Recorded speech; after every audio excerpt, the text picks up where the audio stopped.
पूरा देश जानता है कि आजाद भारत में अगर कोई पार्टी है जो संविधान की, आरक्षण की दिन दहाड़े हत्या करने में तुली है, वो भाजपा है, भारतीय जनता पार्टी है।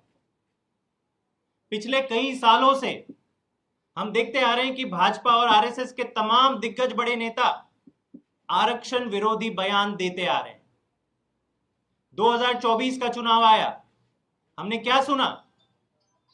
भाजपा के तमाम नेता, बड़े बड़े एमपीज, मंत्री केवल एक चीज कह रहे थे कि 400 पार चाहिए, 400 पार चाहिए, 400 पार चाहिए। जब पूछा गया कि 400 पार क्यों चाहिए, तो कहते हैं नहीं, मोदी जी बहुत बड़ा काम करने वाले हैं, रहस्य है ये, हम बता नहीं सकते, लेकिन बहुत बड़ा काम होने वाला है।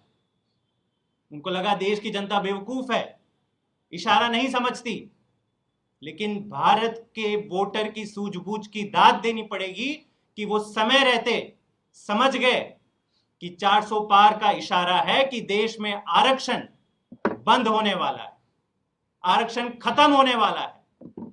इसलिए 400 पार का नारा देने वाली पार्टी 240 तक आके सिमट कर रह गई। दोस्तों, हमें यकीन था कि इसके बाद हो सकता है कि भाजपा के तेवर ठीक होंगे, भाजपा के दिमाग में आरक्षण को और मजबूत करने के आइडियाज आएंगे। लेकिन क्या हुआ? पिछले एक हफ्ते में दो ऐसी घटनाएं हुई जो साफ दिखा रही है कि भाजपा ने 2024 के चुनाव से कोई भी सीख नहीं ली। जो काम वो खुलेआम करना चाहते थे, कानून को, संविधान की हत्या कर कर आरक्षण खत्म करना चाहते थे, अब चोर दरवाजे से वो काम करने की कोशिशें की जा रही है।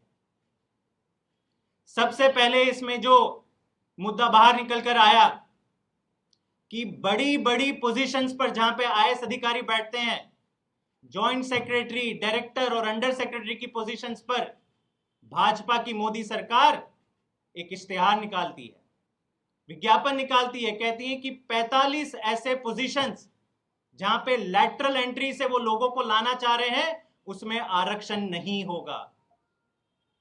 ये बहुत बड़ा काम, बड़ा पाप भाजपा करने जा रही थी, और ये पहली बार नहीं करने जा रही थी।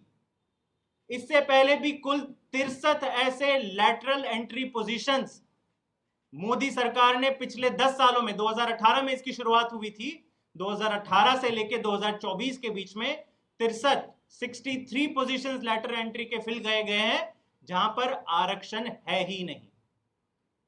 और 2024 के चुनाव के बाद पहला जब इश्तेहार आता है तो पता चलता है कि आईएएस ऑफिसर की नियुक्ति में भी ये लोग आरक्षण खत्म करना चाहते हैं। ये इकलौता ऐसा मुद्दा नहीं है। भाजपा की राज्य सरकारें देख लें तो यूपी की सरकार ने फिलहाल जो 4-5 साल से इनकी प्रक्रिया चल रही थी कि 69,000 असिस्टेंट टीचर रिक्रूटमेंट जो करने जा रही थी यूपी सरकार, योगी जी की सरकार, वहां पर भी जो एससी, एसटी और ओबीसी समुदाय के लोग हैं, हमारे युवा हैं, उनको अपने हक की नौकरियां नहीं मिली। ओबीसी समाज का रिजर्वेशन होता है 27%, योगी सरकार ने कितने युवाओं को नौकरी दी? 4%। एससी समाज का रिजर्वेशन होता है 21%, लेकिन योगी जी ने कितने युवा को आरक्षण दी? केवल 16%। जब हल्ला हुआ, युवाओं ने अपनी आवाज बुलंद करी, तब भी योगी सरकार ने एक चीज नहीं सुनी। मैं शुक्रगुजार हूं इलाहाबाद हाईकोर्ट का कि उन्होंने एक ऐतिहासिक फैसला लिया, संविधान को बचाने का काम किया और पूरी तरह से ये रिक्रूटमेंट खारिज करी। तो ये एक हफ्ते के अंदर ये दो बड़े नमूने क्या दिखाते हैं? ये दिखाते हैं कि भाजपा देश विरोधी पार्टी है, भाजपा संविधान विरोधी पार्टी है और भाजपा आरक्षण विरोधी पार्टी है।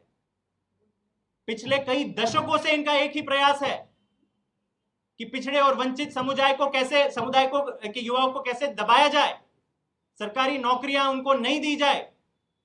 इससे पहले भी 40 विश्वविद्यालयों का जब रिक्रूटमेंट हुआ था तो वहां पे भी आरक्षण हटा दिया था। फिर लैटरल एंट्री का पूरा सिस्टम बनाया, वहां से भी आरक्षण हटा दिया गया। आज मैं आप सबके सामने एक और बड़ा खुलासा करना चाहता हूं। अगर भाजपा या मोदी सरकार का कोई भी मंत्री ये कहता है कि नियम कानून हमें ये अलाउ करते हैं कि आरक्षण इन पोजीशंस पे नहीं दी जाए, तो ये सरासर झूठ बोल रहा है। हमसे जुड़े रहने के लिए हमारे YouTube चैनल को सब्सक्राइब करें और नई वीडियो की नोटिफिकेशन के लिए बेल आइकॉन को दबाएं।